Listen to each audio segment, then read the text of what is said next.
Il y a un truc fascinant avec Nintendo. C'est une entreprise qu'on enterre régulièrement et qui revient toujours. Sauf qu'aujourd'hui, ce n'est pas juste une petite baisse. Le cours a décroché violemment. On est passé d'un sommet autour de 14 600 yens à environ 10 500 yens. Et la chute est encore plus brutale pour beaucoup d'investisseurs européens. Et ce qui rend l'histoire vraiment intéressante, c'est que la cause officielle qui circule partout paraît presque ridicule au premier abord. On te dit Nintendo baisse à cause de la RAM, de la mémoire vive. Et là, tu te dis, attends, une entreprise qui vaut des dizaines de milliards, qui a comme licence Mario, Zelda, Pokémon, une trésorerie énorme, et elle tremble à cause de barrettes de RAM. Sauf que, si tu suis le fil jusqu'au bout, tu comprends que cette histoire de RAM n'est pas un détail technique. C'est peut-être le premier domino d'une chaîne beaucoup plus longue, qui parle de marge, de prix, de stratégie, du Japon, et même de l'intelligence artificielle. Donc aujourd'hui, on va faire les choses sérieusement. On va comprendre pourquoi Nintendo chute, ce qui relève du bruit, ce qui relève du fondamental, et à la fin, je te dirai comment moi je lis ce dossier. Est-ce qu'on est face à un risque majeur ou une vraie opportunité d'achat? D'abord, les faits. Le titre a nettement corrigé depuis son plus haut. Si on prend l'ordre de grandeur, on a eu environ 14 600 yens au sommet, et on tourne autour de 10 500 yens maintenant. On est donc sur une baisse d'environ 28% par rapport à l'ATH. Et si tu es investisseur européen, tu as un effet supplémentaire. Parce que ce que tu vois dans ton broker, ce n'est pas juste l'action en yens, c'est l'action convertie. Et sur l'année, la devise bouge, parfois violemment. Nintendo, dans ses documents, donne d'ailleurs des indicateurs concrets. Sur le premier semestre fiscal 2026, le taux de change moyen utilisé est d'environ 1 euro pour 165,80 yens, contre 152,49 yens un an plus tôt. Ça te montre que le contexte de change a changé et que ça a un impact sur la lecture des résultats et sur la perception des investisseurs. Le plus important ici, c'est l'idée suivante. Quand une action chute, il y a la chute fondamentale et il y a la chute perçue, amplifiée par le change et aussi par la psychologie. Et sur Nintendo, la psychologie est très particulière parce que le marché adore Nintendo quand ça va bien et panique extrêmement vite quand une inquiétude apparaît. Maintenant, on arrive au point qui a mis le feu aux poudres. Selon Bloomberg, Nintendo paye environ 41% plus cher ses modules de RAM 12 Go sur la période récente. Et les coûts de stockage auraient aussi augmenté, de l'ordre de 8%. Ce n'est pas juste un coût de composant, le vrai problème, c'est ce que ça raconte sur la Switch 2. Parce qu'au lancement d'une console, Nintendo vend énormément de hardware. Et le hardware, contrairement au jeu, a une marge qui est beaucoup plus faible. Donc si le coût des composants grimpe fortement au moment où ton mix de vente est très orienté hardware, tu as une pression directe sur la marge globale du groupe. Et là, la question qui obsède les investisseurs devient très simple. Est-ce que Nintendo va être obligé d'augmenter ses prix pour protéger ses marges? Et si oui, est-ce que les joueurs vont accepter? Et voilà comment tu passes de la RAM augmente à Nintendo est peut-être en train de casser son propre cycle console. La hausse de la mémoire ne vient pas d'un problème Nintendo. Elle vient d'un phénomène beaucoup plus large. Aujourd'hui, la demande en mémoire explose dans les data centers. Les modèles d'IA, les GPU, l'inférence, l'entraînement, tout ça consomme de la bande passante mémoire. Et ça crée une tension structurelle sur certains segments de DRAM et de NAND. Et quand l'offre est sous tension, les fabricants arbitrent. Ils privilégient souvent les segments les plus rentables ou les plus sécurisés par des contrats long terme. Résultat, le grand public, lui, subit la volatilité. Donc Nintendo n'est pas mal géré parce que la RAM augmente, Nintendo est juste en train de se prendre une vague macro dans la figure. Au pire moment, le début d'un cycle console. Et c'est là que le storytelling devient intéressant, parce qu'on peut maintenant mesurer l'impact réel dans les chiffres officiels. Là, je veux être très précis, on ne va pas rester dans le flou. Nintendo publie des informations utiles dans sa présentation de résultats du 4 novembre 2025 sur le premier semestre fiscal 2026. Première donnée sur le semestre, le chiffre d'affaires total est d'environ 1099,5 milliards de yens, en hausse de 110% sur un an. C'est énorme. Le business Dedicated Video Game Platform représente 1066,1 milliards de yens sur ce total. Donc l'essentiel, c'est vraiment la console et l'écosystème. Deuxième donnée, Nintendo explique clairement que la marge brute a été pénalisée par le mix hardware.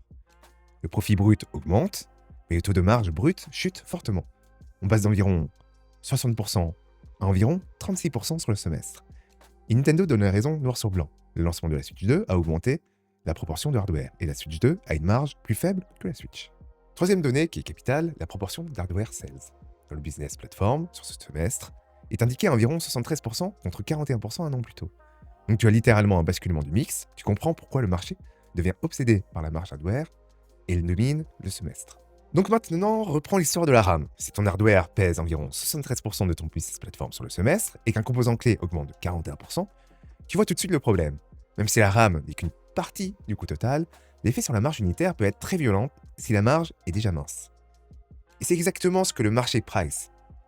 Pas Nintendo va mourir, mais Nintendo va vendre beaucoup de modèles, beaucoup de consoles, avec une marge comprimée, et va devoir faire des choix difficiles sur les prix. C'est là qu'on arrive au deuxième domino, la stratégie pricing. Quand les coûts montent, tu as deux options.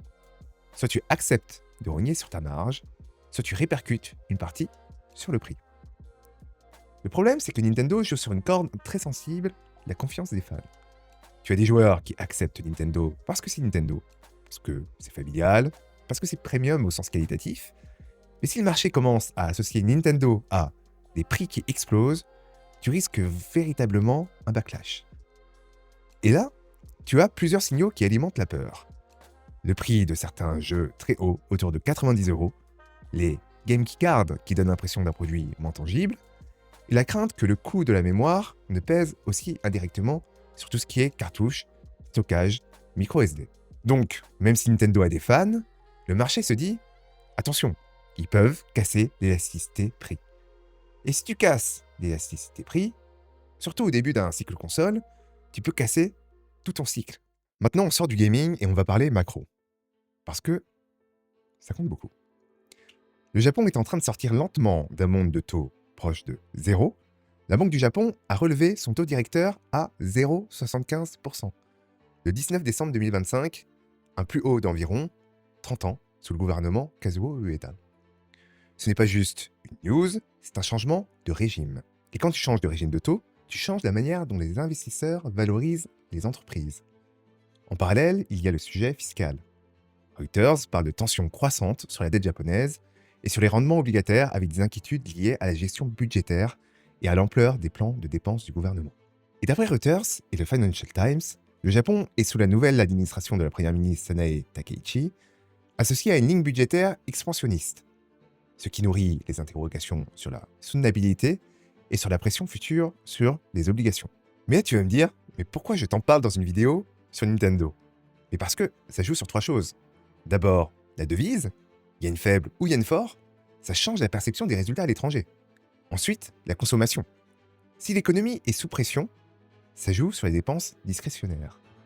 Et enfin, dernière chose, la valorisation. Un environnement de taux qui remonte, c'est souvent un environnement où le marché devient moins tolérant aux entreprises cycliques ou aux marges sous pression. Clairement, Nintendo ne va pas s'effondrer parce que le Japon monte ses taux, mais Nintendo est dans une période où le marché est déjà très nerveux, et le contexte japonais ajoute une couche de stress. Maintenant, on arrive au cœur émotionnel du dossier. Il ne faut pas oublier, Nintendo a un historique. Quand ils sortent une console qui marche, le marché adore. Mais après, il y a souvent la peur du contre-exemple. Si on se rappelle, la Wii a été un phénomène mondial, puis la Wii U a été un accident industriel total. En tout cas, très décevant par rapport aux attentes. Donc le marché a une phobie. Et si la Switch 2 était un pivot mal exécuté? Et c'est là que les critiques alimentent l'histoire. On dit que Nintendo se repose sur ses lauriers, on dit que le dernier Nintendo Direct a manqué de rêve, on dit qu'il n'y a pas de moment Mario ou de moment Zelda qui justifierait un enthousiasme massif. Alors, est-ce que c'est vrai? Peut-être en partie. Mais attention, c'est souvent là que le marché devient irrationnel. Il mélange une frustration de fans avec une réalité financière. Quand on regarde les chiffres du semestre, c'est tout sauf une entreprise en panade. Sur le semestre, Nintendo affiche plus de 1000 milliards de yens de vente et un profit opérationnel de 145 milliards de yens. Le profit net attribuable aux actionnaires ressort autour de 198 milliards de yens sur la période. Et Nintendo a même relevé ses prévisions annuelles. Vente attendue à 2250 milliards de yens, profit opérationnel 370 milliards, profit net 350 milliards. Et Nintendo précise aussi que la proportion des ventes hors Japon est d'environ 80%. Donc on est sur une entreprise globale, pas juste un acteur domestique. La lecture froide, c'est la suivante. Le business de Nintendo se porte bien, mais la marge a été comprimée par le mix hardware. Et le marché a peur que cette compression dure plus longtemps que prévu à cause des coûts composants.